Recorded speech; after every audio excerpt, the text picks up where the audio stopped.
sure hope the bears are enjoying this Steely Dan. Today I'm entering the largest national park in the United States. I can't even imagine the sheer grit and survival skills the people that live out here have. There is absolutely nothing. Not a single amenity, not one. It is blowing my mind how deep in the cut we are right now, and there are just cabins on this lake. What the f? You know what? Good for them. I'm happy for them. For real, that's awesome. McCarthy is an extremely remote, off-grid town tucked deep within the Wrangell Mountains of Alaska, and it's only accessible via footbridge after driving down a largely unmaintained gravel road for several hours. The town formed when the Kennecott Mine began booming just down the road at the turn of the century, though the Otno were present here long before. Little kids riding ATVs around is the norm here. I think about how my favorite memories growing up were made outside, and it's really cool to think how rare and formative this kind of freedom is. Very slow start today. Not too worried about it though, considering the sun doesn't really set this time of year.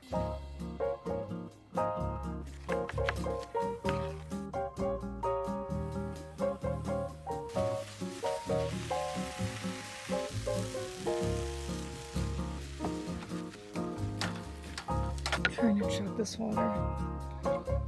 So handy. Where are you from? Me, I'm from the East Coast. I'm from Maine. Well, my sister likes the Carolinas. Should I buy this?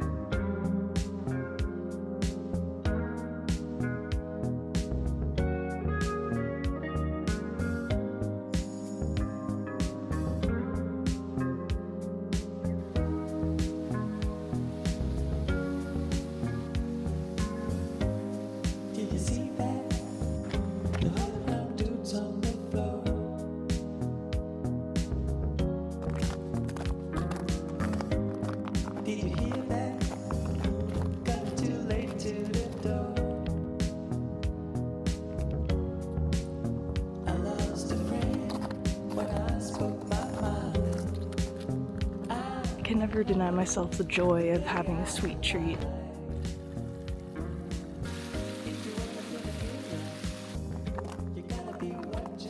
I can't stop cheesing, man.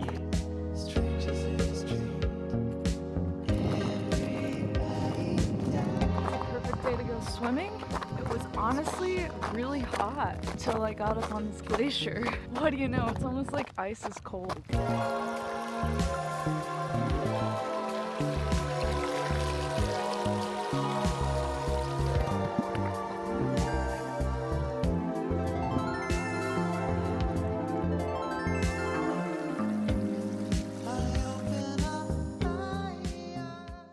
Smells damn good. Since when did I become a top tier chef? Somebody riddle me that, can you please? Oh, you weren't invited to the turkey burger bagel party?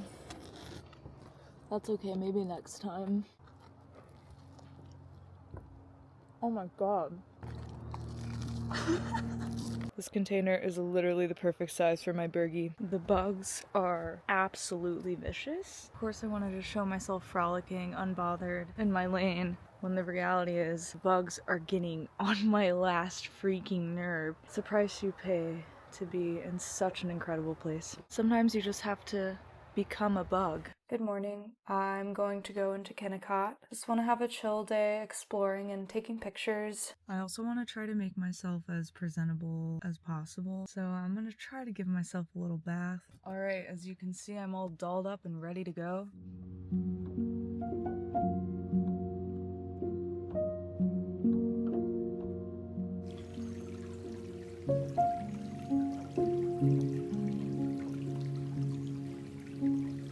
It's hard not to be struck by how beautiful the red buildings are, contrasting against the mountains, despite a dark history. Between 1911 and 1938, miners pulled over $200 million worth of copper out of the ground. At its peak, nearly 300 people lived and worked here, processing some of the richest copper ore ever found in North America. But this land wasn't empty when they arrived. The Otna people had lived in this region for thousands of years. The U.S. government forced communities to assimilate, removing children from their homes and putting them into boarding schools. They relocated villages and greatly interfered with local hunting and fishing practices. The company left after the copper ran out. I've especially noticed this pattern across Alaska. So many awe-inspiring landscapes where settlers just saw money and the land is theirs for the taking. Standing here looking at these structures against the glaciers and peaks, I can't help but look at it through the lens of settler colonialism.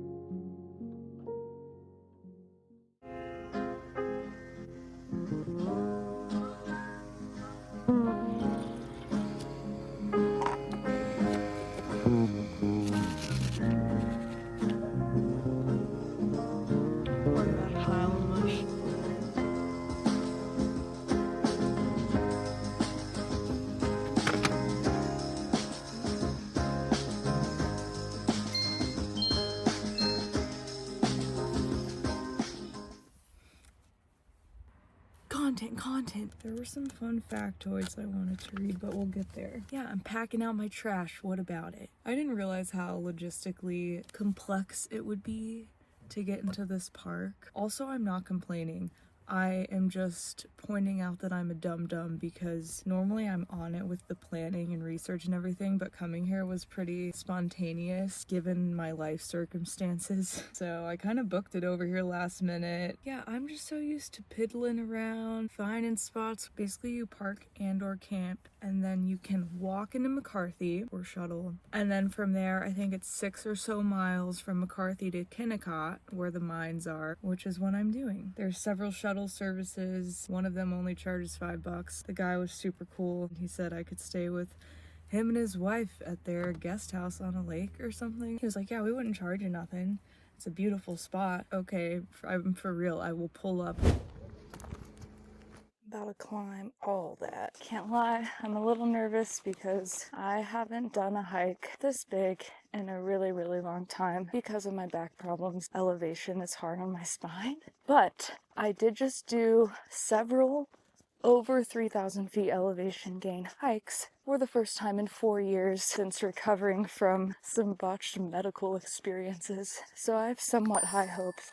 Alright folks, I'm engaging my core. I reckon it's gonna be a whole lot of this before we get above the tree line.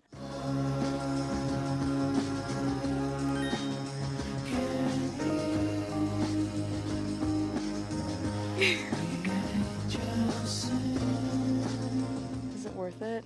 Every time. And after that first 1,000 feet of elevation, I start feeling real good, catching them endorphins, and I just feel so strong and grateful, just happy to be here. What you see when you pull up to my crib.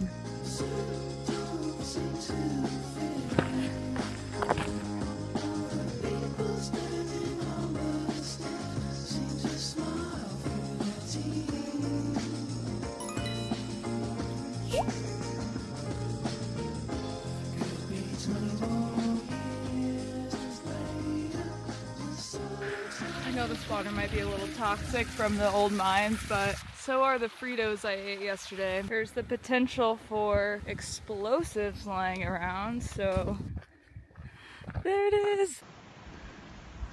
Dang, I really need to filter water, but this isn't looking very promising as far as contamination. Alright, just about to be straight up this freaking mountain.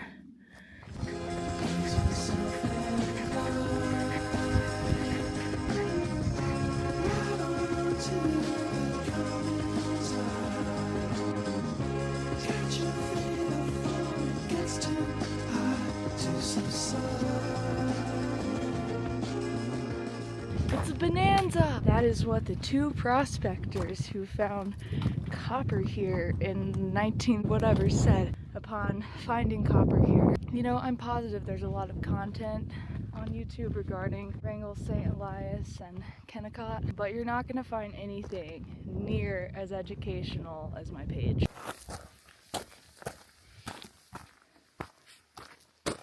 Holy shit.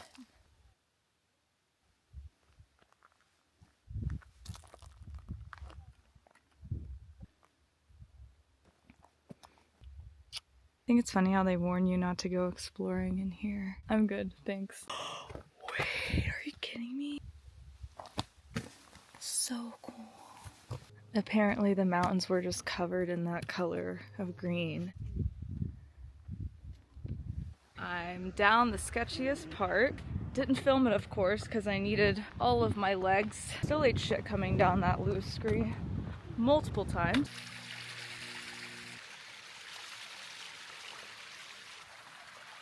Yeah. Alright, filtering from this stream because it seems a lot less sketchy than the one running through the ruins. I'm so fishy. I don't love that. Tastes like copper.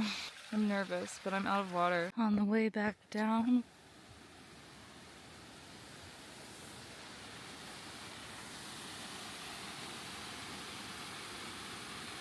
Bruh. Been waiting for a vehicle to cross this bridge to show the scale. There's no one out here.